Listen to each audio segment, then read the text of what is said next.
Hey guys, it's Tony Robbins. Listen, I've got a video here for you today that I think you'll really enjoy. I am, for the last, I guess, 9 months or so since the economy took its giant collapse all over the world in different areas financially, I've been meeting people that are trying to figure out what to do financially. And I've watched so many people in business who are trying to figure out what to do. Their customers are responding in a different way. They're hanging on to their money and they're concerned. And so I thought, you know, the traditional approaches to business are not making a difference. What I'm best at is modeling. You know, I've always, when I wanted to figure something out, I go to people that are the best in that area and figure out what they're doing and teach myself how to do that and then teach others to do the same once I've proven it's worked with myself. I said, I want to find the best of the best, and I've been really fortunate over the last, as I say, probably 7, 8, 9 months to have spent some time interviewing and getting to know and becoming good friends with many of the top people in the internet marketing. I mean, people that they're not the likely people you normally look at. I look at them as the new money masters. You know, they're guys that, you know, they didn't have the traditional education and ladies that didn't, but they found a way to add value. So whether you're looking for, you know, opportunity to figure out how to have a second income stream, or you have some form of business you're considering being in or you're in and you want to learn some tools, I thought I'm going to create some great products for this, but I thought I'd just send you out first a neat little interview that I did with them. These guys called me up and said, can we come by? I'd love to chat with you. And I said, well, we're going to chat. Let's put it on film. So we just knocked around, and what they wanted to ask me was, look, you know, we spent enough time with you. We know you know how to get people to take action. I said, well, come on over and let me kind of get inside your heads a little bit. Let me see why you follow through. Why do so many people say they're going to do something and then never follow through? And a few people do something inside their head and heart that gets them to follow through. So I just thought you might enjoy this conversation we've had. It's with Frank Kern and John Reese, two of the best in this industry. And you know, I think you'll find it interesting. Maybe you'll be triggered a little bit to think about what will get you to follow through too. So this is my little gift to you. I hope you enjoy. We got the dialing. Thanks. Tony, what's up? Good thing, man. How about you? I'm good. Listen, we've got a serious issue that I think is affecting our market, and we need your help. We actually don't know if we can solve this problem, but we think that you can.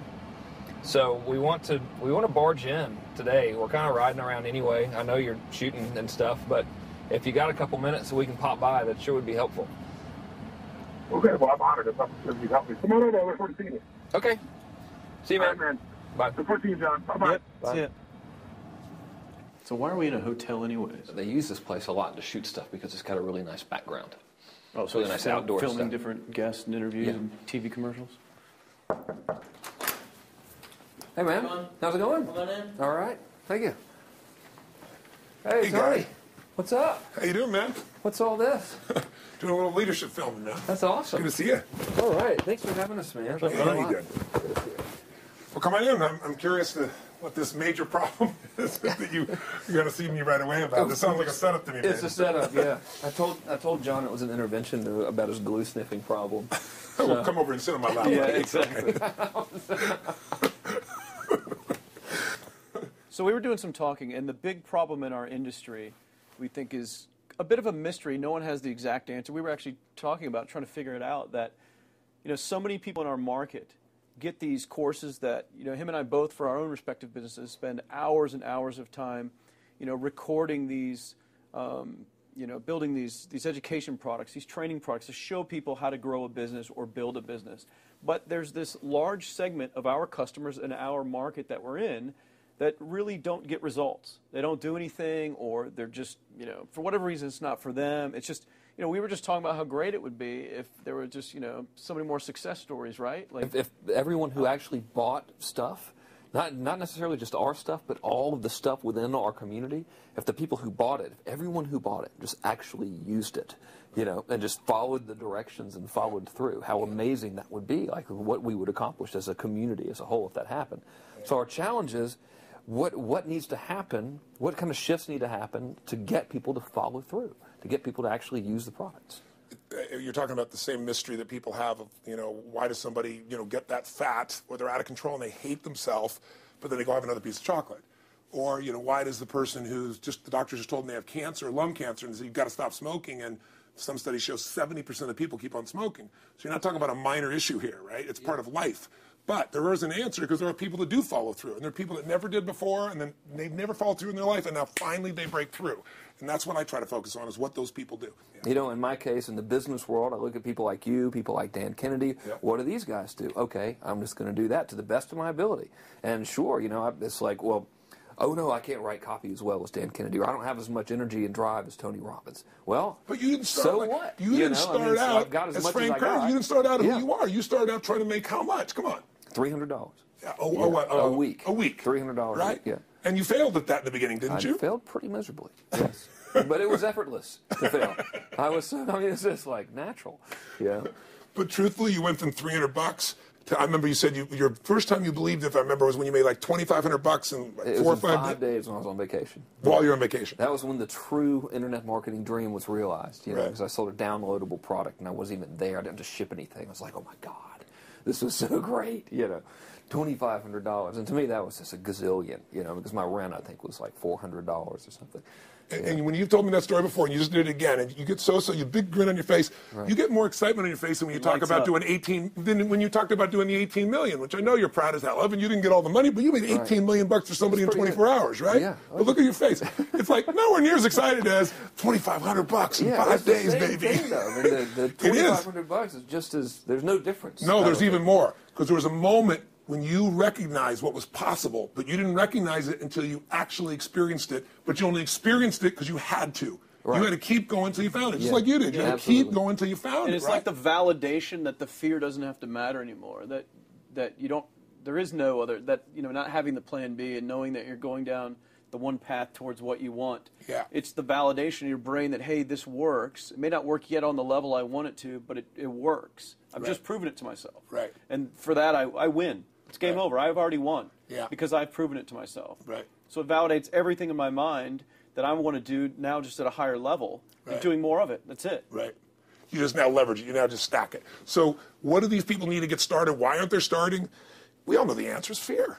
But the difference with you guys or me or anybody who's followed through is we're more afraid of what life would be like if we don't follow through than the person who's willing to settle for what they got and kind of hope it'll change and maybe purchase something for the moment and then not follow through on it.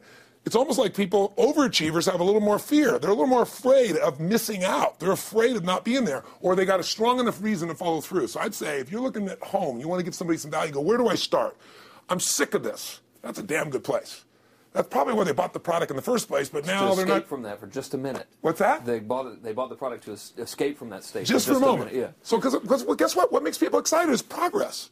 You don't have to be at the goal yet to feel alive again. You have to make progress. And the first step to progress is making a decision and buying the product. But then they don't do the second step, which is open the damn thing up. I think another powerful distinction that you're hitting on here is the fact that a lot of people that have breakthroughs in their lives, like including Frank and I both in different, success stories, situations, whatever you want to call them, is that, people typically hit rock bottom before that must is a reality. You're right. So in thinking of that, because a lot of things as well, like we hear in marketing, like if you had a gun to your head right now and you had to make money in the next, 48 hours, what would you do?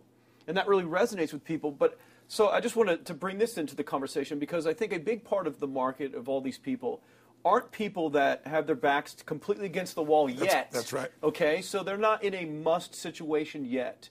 They're in a desire situation where they're okay in their lives. They do have big dreams and ambitions. They do want greater things.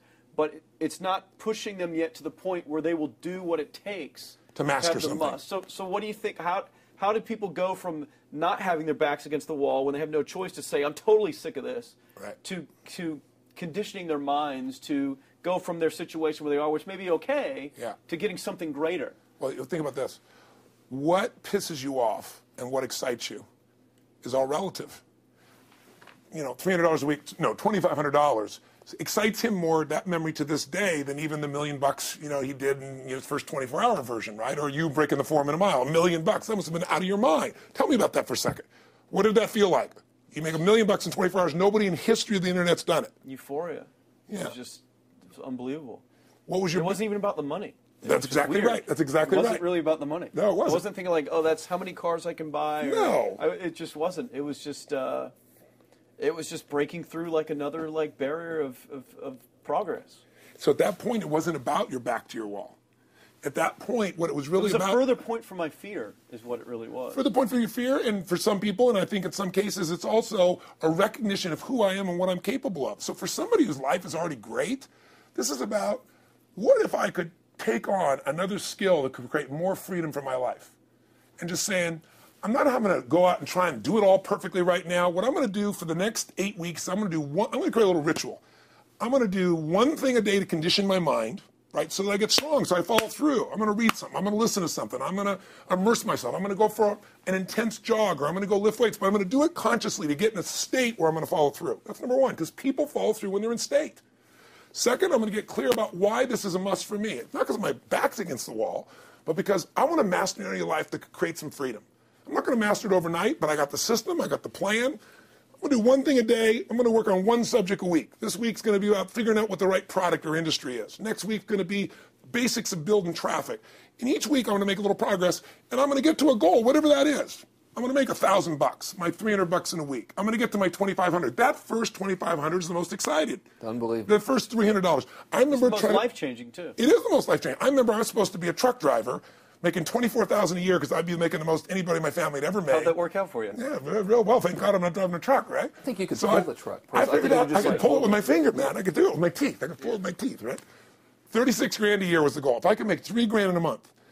When I did that, was out of my mind. And then it was like, could I make 10 grand a month? Then it was 10 grand in a day, then 100 grand a day. Then could I make $1 million in a day? I had a day where I made $400 million in a day. The stock value of the company I took public, my personal stock. But it was probably after I did it, though, so it doesn't really count. I'm just joking with you. You're right. People don't remember who's first, Tony. 400 million, $1 million, it's all who cares? the same. Who cares? No, I'm not saying that's to brag. amazing, though. I'm not saying to brag. Of It's course. because they told me when I was on stage, I had this audience of about 15,000 people at the Continental Center. It was during a stretch break. I was doing what I loved, rocking the house. Everybody's going crazy. And they go, the stock's worth $400 million right now. I was like, wow, that's cool. It's like, okay, I don't want to sound stupid. It's like, what's next? And I went right back to what I loved. Once you break through, then it just becomes a game. The people that are getting your products have not yet broken through in most cases. The breakthrough happens by conditioning your mind every day, by feeding it a role model or story. It's putting yourself in a peak state where you follow through by getting physically strong. It's creating a little ritual of doing a little bit each day, and then you get momentum. But the most important thing of all is what we started out with. Why? Absolutely. Why is it a must for you? It doesn't have to be you're against the wall, but it has to be something you're hungry for, because the only difference in people is hunger. And if you're not hungry, get around people that are hungry and something will hit you. You watch a conversation, you get around people that are doing better, and all of a sudden you start going, my life sucks. I remember I went to a guy in L.A. He's one of the most multi-billionaire guys, I'll never forget. And I lived in the Del Mar Castle, and I was really proud. That was like the symbol of me having taken myself from being poor to providing for my family this great place. It's built from castles in Europe overlooking the ocean, not far from you. And I went to this guy's house. He's a billionaire. He took me down to his wine cellar. I don't even drink wine. Went through this whole thing. At the end of the night, I was depressed. I lived in the Del Mar tenement, as far as I was concerned. I really was. I was like, I live in a crappy place, and all my standards changed. All of a sudden, I wasn't willing to settle for living that. All of a sudden, my back was to the wall in a different way, because as a man, I knew I was capable of more. So people can change their standard by getting around where it's better. People can change their standard by getting associated with what's true, like the bills they got to solve, the problems they got to do it. Or they can do it because they're excited because it's something new they want to take on. Everyone's different, but they got to find the why, and they got to come up with some daily rituals to get them going, and just do a step at a time. That's where you get momentum. Awesome.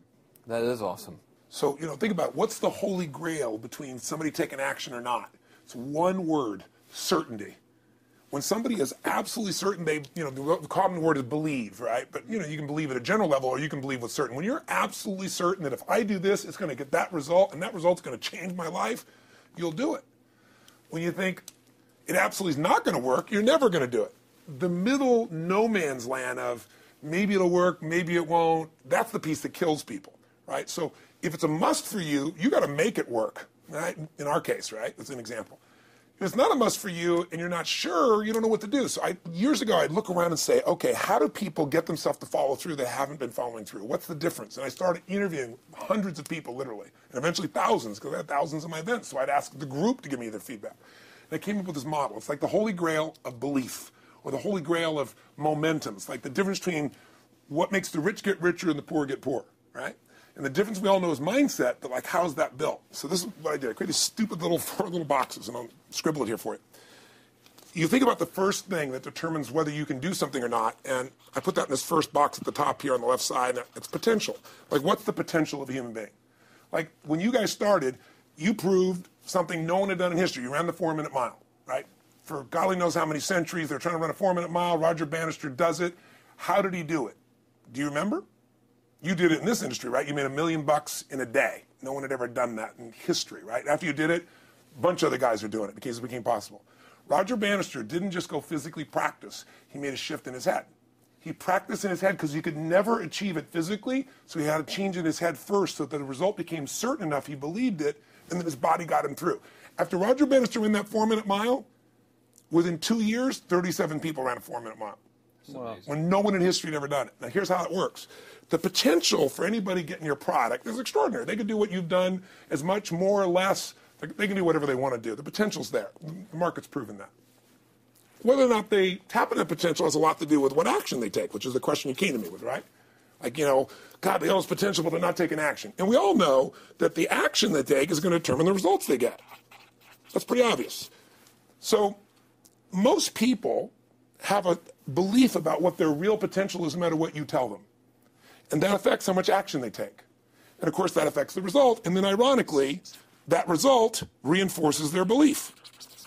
And then that belief affects it. So I'll give you an example. Let's say a person has unlimited potential, we all agree. But they take little action, little results. Why? Because they have to start with a problem with their belief. They don't believe it's really going to happen for me. Maybe for Frank Kearns because he's got the cool hair and stuff, or maybe it's for you because you're so driven, but it's not me. Maybe Tony Robbins because he's a freak, got these big teeth. Whatever their thought process is, right? They got this thing, right? But what happens is, if you believe that there's very little potential, how much action are you going to take? Nothing, little. And when you take little potential with a little action, what kind of results do you get?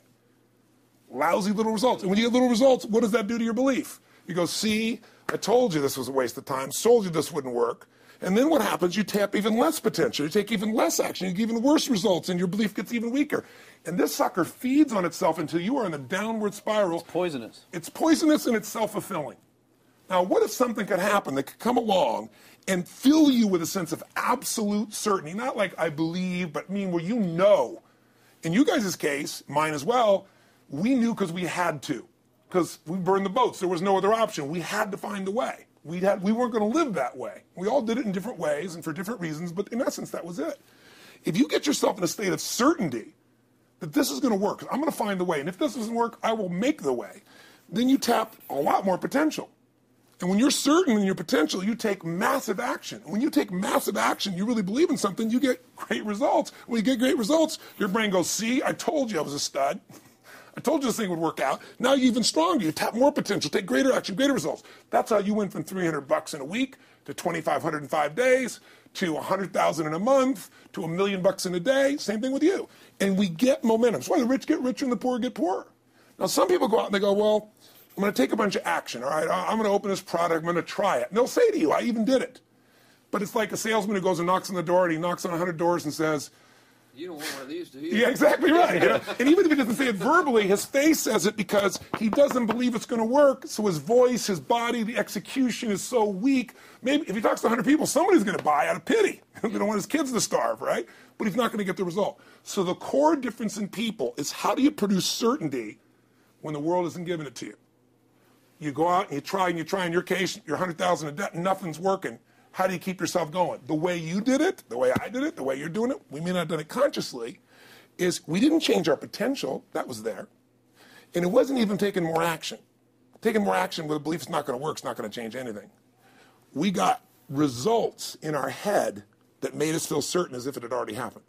True or false for you? True. Right? So give me an example so people know I'm not just making this crap up.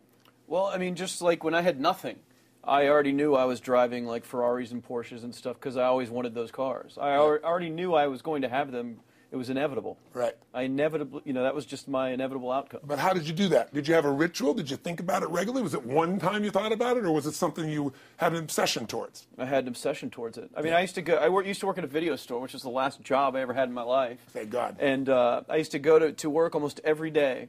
and I used to bring 2 magazines with me to read on my breaks. Entrepreneur magazine, just to read about business and everything else, to read about what other people are doing, look for role models. And I used to carry an auto trader with me. And I used to look at Porsches that were for sale. Yeah. And people always used to ask me, what are you doing with that Auto Trader magazine? I'm like, well, I'm just picking out the Porsche that I'm going to buy. Right. Which probably got you a lot of crap. I did. People made fun of me. Sure. I actually had a boss at that job tell me, you really shouldn't do that to yourself, John, because it's very, very likely that is never going to happen. That it's very likely that you're never going to have that car. Yeah. That's the kind of belief he was trying to put in my head. And I was like, no, you don't realize that it's inevitable that I will drive here sometime in the near future with that car when I'm not working for you and drop movies off for you to put back on the shelf. And that actually happened. And it was one of the most fulfilling days of my entire life. And the great thing was when I pulled up in this car, I was in my mid-20s. Yeah. A car that most mid-20s. What kind of car was it? It was a Porsche 911 Turbo. It was a convertible and everything. It was a beautiful car. It was one I always dreamed of having. But, for a few years, I always circled the ads of which ones I was going to buy. Well, when I finally got it and I pulled up at the store, I had all these people, some people that were still working at this $7 an hour job were there years after I left. And I'll never forget this, even the boss and stuff, and the reaction of the people was like, wow, that is awesome. Yeah. Is that your dad's car? And all I said to them was, not exactly. Good for you. And I just smiled and just left. But it was, it's the weirdest thing, but I just knew it was going to happen. But you knew it because I conditioned myself to you did it over and over again. Yeah. When I was in high school, I was not a popular kid, but I was passionate and intense, and I'll never forget. Some particular girls gave me some crap, and a guy too. And I wrote in their journals or their annual yearbook at the end, I wrote, someday, I said, you treated me like hell. Someday I'll be rich and famous, and you'll be an effing truck driver. And you'll be sitting there, I'll be with with this beautiful woman of my life, rich, and you'll be watching me on television thinking, you wish you would have treated me better. I actually wrote this shit in people's annuals because I went to a 10-year high school reunion when people showed me this stuff, great. Right? But it's like, I burned the bridges, baby. I was like, this is how it's going to be. So I'll give you a perfect example of this. They did studies, many have been done at this element, where they want to say, how much does the mind affect performance? So take basketball. I've worked with a lot of NBA players and turned them around, and one of the problems many of them have is they'll choke on the free throw line. Well, everybody knows in that case, if you normally shoot really well and now you're not, something's interfering, something's getting in front of your state, some uncertainty, right? Obviously. So they take a group and say, we're going to make them better. How do you make somebody better who's got this mental block? So they take a group of guys and they're going to do free throws, and they do one group where they just practice for 6 weeks. Totally intense practice, and I forget the number of free throws, but they got to do this many free throws every day. Take a second group, and they have them not practice at all. Obvious. And they take a third group and they don't let them touch a basketball.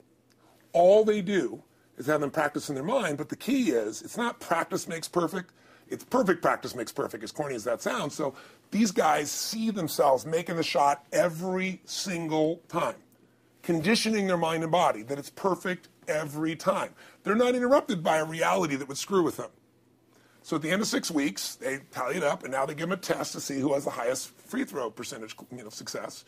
What do you guess it's going to be? Well, the obvious person says, obviously, it's not the guys that didn't practice, but which one is it, the mind, or is it the ones that actually practice?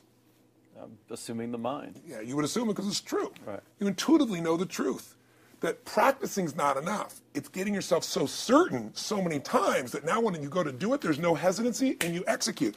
It's having that absolute certainty that makes you tap your full potential, take massive action, get massive results, be reinforced having stronger belief.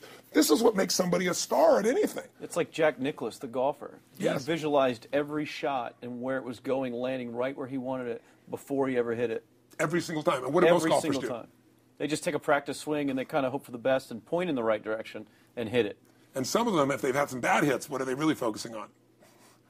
What I don't want to do. Exactly. And that's the same thing here. So I'll show you a little stupid little physical technique for this. So stand up for a second. You guys going to do this? The camera show? So try this for a second. So just put your feet together, and then put your right index finger straight out in front of you like this. Okay? And all I want you to do is I want you to just turn clockwise comfortably as far as you normally turn. Just notice where you naturally stop. Go ahead and turn clockwise. People at home can do this too. Keep your feet straight. Notice where you stop. Come back around to me. Back around to me. Okay, good. Yeah, you're really good at this, right? Drop your hand. Now let's do something really simple. Close your eyes. And you don't even have to visualize, just feel. I want you to imagine your finger coming back up again. And this time, see and feel it coming up. Don't actually make it happen, but feel like it's happening. Imagine in your mind that you're actually doing it. You're seeing it, you're feeling it. And then make it like a game where you turn twice as far this time. Like you're a little kid, you know, somebody measures you and you go, I'm taller, come on, measure me this week. And that desire to do a little further. And then in your mind, do it again. Your feet are straight together, and in your mind, feel your finger coming up, see it coming up, and imagine going 3 times as far this time. And then one more time, bring your finger up, and you're like an owl. Your feet are straight, and you turn all the way around, and it comes all the way around to the front. See it and feel it and enjoy it each time like it's a game, like you can't wait to go further. And you know you do, every time. And then when you can feel that, it feels good, then open your eyes, and now put your finger straight in front of you, and turn as far as you can comfortably and see what happens this time. Go. Break my back. Now notice, I don't know if the camera's got it, but you don't even have to ask the camera. You can ask yourselves. Come back around. Did you go further this time, yes or no? A lot further. A lot further. 50% further. 50% further. How much further for you? About the same. Yeah.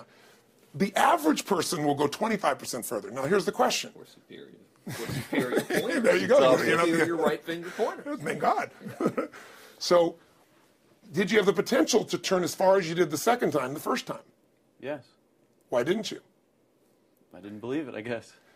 We have beliefs about stuff we don't even know we have beliefs. You have an unconscious belief about how far you can turn comfortably. The first time I did it, when I pointed straight back, Yeah. I thought that probably shouldn't even go that far, like it was going to hurt me, or that Yeah. I wasn't capable of going any farther. It's like, And how much further did you go this time? And the camera knows pointed over there, That's about exactly over there. right.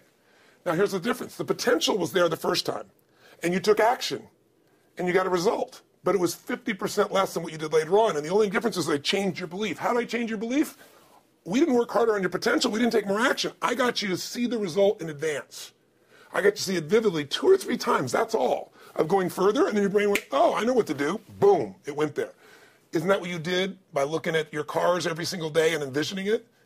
I mean, isn't that what you did when you created whatever the vision was? It was $300, $2,500, $1 million in a day? Yeah, that's what's missing for these people. They're not getting that execution is everything, but it doesn't happen if you don't get the psychology set of a state of total certainty. And you just change that 50% in 3 minutes worth of visualization. And visualization is only one technique. Because I was like losing my balance with my eyes closed, because I was kind of like lopsided. So I got one good visualization in. The rest of the time I was like, I sure hope I don't fall down on camera with my eyes closed. It's going to look really dumb. I'm going to have to do it. So you don't even have to be good at visualization. You can still get the improvement. So I want you to get, you ask the question, what is that difference in people? This changes people's certainty. People are uncertain they're going to succeed. They want it, but they're afraid. The best way to deal with a fear is get a big enough reason that makes you have to succeed, or condition yourself where you see it and feel it so often that you're certain that you just do it. That's all it really takes. That's awesome. You know, this worked. I was thinking this while you were talking about going to the Sit down so we can hear this, and we'll go. You were talking about working at the video store and looking at the Porsches and stuff. I used to drive around in my car, doing the cold calling with the credit card machines. And one way that I would avoid cold calling, the pain of like cold calling and knocking on doors and everything, would be to listen to your stuff and listen to Jim Rohn's stuff. Wow. Just drive around, no particular destination, just to listen to it. And strangely, I still like to drive around. I prefer to listen to that stuff in the car for some reason. It's because it's where you got imprinted. I guess. I mean, it's like, well, I'll just drive up and down the coast and check out the ocean. Yeah. So I would drive around, and I would envision myself holding those types of seminars. Wow. And teaching people that kind of stuff. And 3 weeks ago, I was teaching a seminar in San Diego, and I was talking about beliefs and envisioning things, and I had to stop. And I shared with the audience, I was like, you're not going to believe this, but I actually used to envision this very moment of me talking to you right now. So it really, really works. Wow. Definitely works. Makes a difference, I'd say. I'll tell you what, I worked with Andre Agassi in 1993, I think it was. He'd been #1. He dropped to 32nd in the world. And he was literally ready to quit with no exaggeration. His father was managing him, and he was so angry with his life. And he went through some, I think, wrist surgery at the time, and he's working on his swing. And he was dating Brooke Shields at that point. They weren't married, and not his current marriage, obviously. And so she said, you got to come see Tony. She goes, I don't need motivation. He goes, he's not motivation, man. He's strategy. He'll show you how to make that shift in your head. So he comes. I work with the guy. In the beginning, he's saying, do your magic stuff. Like, oh, yeah, great, thank you. And I said, tell me, if you ever hit a tennis ball perfectly, and I'm trying to get him in the zone to remember that time, like you visioned, where he was perfect at it. He goes, of course I have. And I get him vision over and over again. And finally, he's in the zone. He's feeling that again, right? He's seeing it, and he's feeling certain, and the swing is going perfect. And I said, how's that feel? He goes, it feels perfect. I said, but are you thinking about the swing? You're not thinking about the swing. You're not thinking about how to do it. You're just seeing the result you want so vividly that it's there. So all I did was train him how to go in that state over and over again. He won the next weekend. The second weekend, he came in second. Within 6 months, he was #1 in the world again. And he gave me unbelievable credit. But all it was conditioning the mind. You did it with tape, so did I. We were just talking about this earlier, Pam and I used to go when I was 17 years old down in downtown Los Angeles, this place called Night Education, K-N-I-G-H-T, like in the night. And I'd save up all my money, work as a janitor, and I would get these tapes and listen to these things over and over and over again. I went there for years, and I didn't have enough money, and I leveraged everything I had, but I knew how to train my mind. It's the one thing I knew how to do. This man's name was Mario. I saw him in his 80s. You know, he obviously knows how my life turned out and was very proud of the role he played in that process. He used to tell people the story. This guy's the real thing. He didn't just start out this way. This is how Tony did it. He listened to these tapes. He conditioned himself, right? This is the real stuff. He passed away a few years ago. I'm calling his house, and he passed away, and his daughter was there, and she wanted to share with me that how I touched his life and so forth. But the best thing was, I thought, you know what? I want to get those tapes. I want to get that stuff that conditioned. You know, I want to go back to that moment like you did of, you know, that moment was visualizing, now I'm living it. And she said, he left all this in his will to you.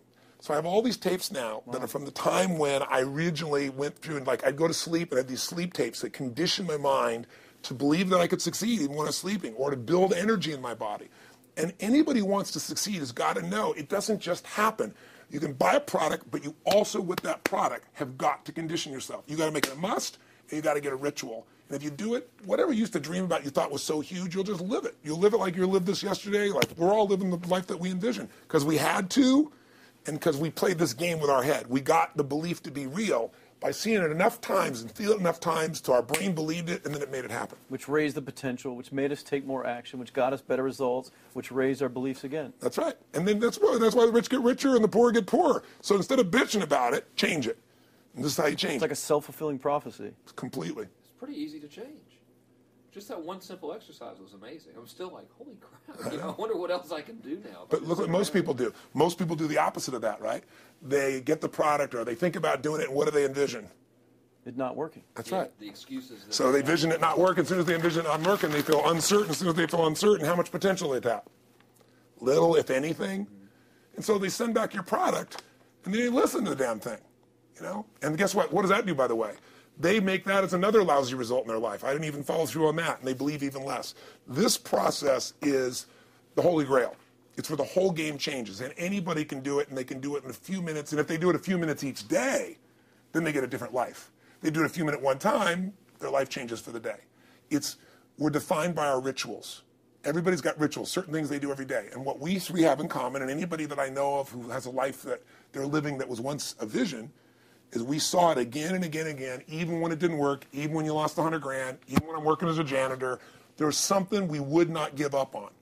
And if somebody watching wants to change their life, they got to decide what they won't give up on and then put themselves in the state of momentum by a couple little rituals. That's all it takes. And I think especially when it comes to anything related to making money, like making money products or promises or courses, people are so inundated with scams and all this garbage, true garbage, that, you know, their natural thinking is that they're so skeptical.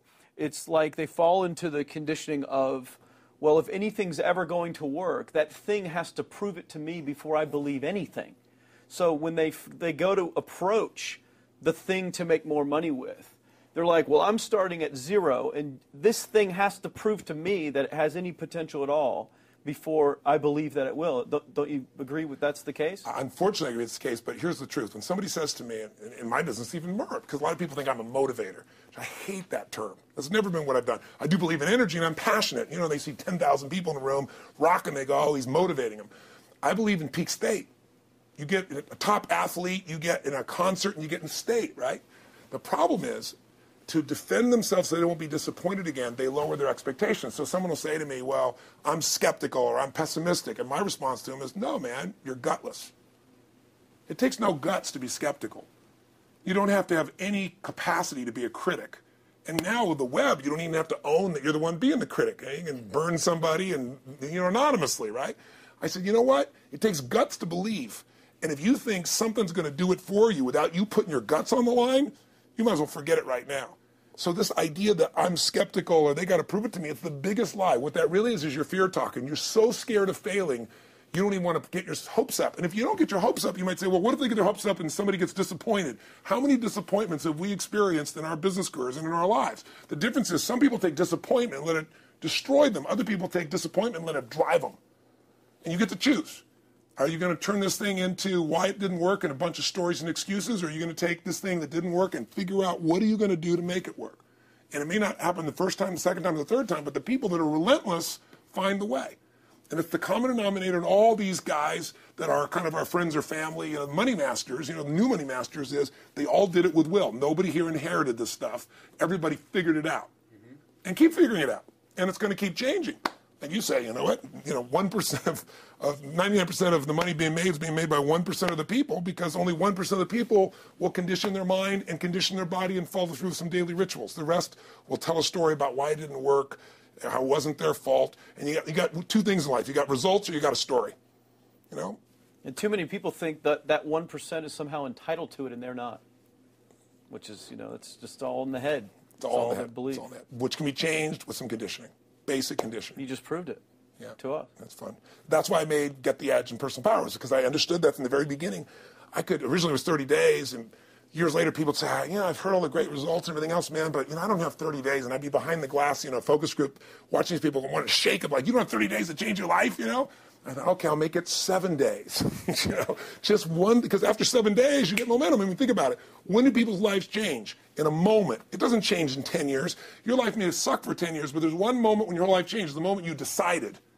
When you said, no more, and I'm doing it, and you kicked yourself in the ass, and you made yourself go do something, right? When you finally said, enough, no more, I quit, or let's begin, or I love you, there's a moment when somebody's life changes. And that can be gotten in a couple of days. So people watching don't have to wait until they've mastered everything. They got to get started and do what's next and just put themselves in a state where they start making some progress. Well, there it is.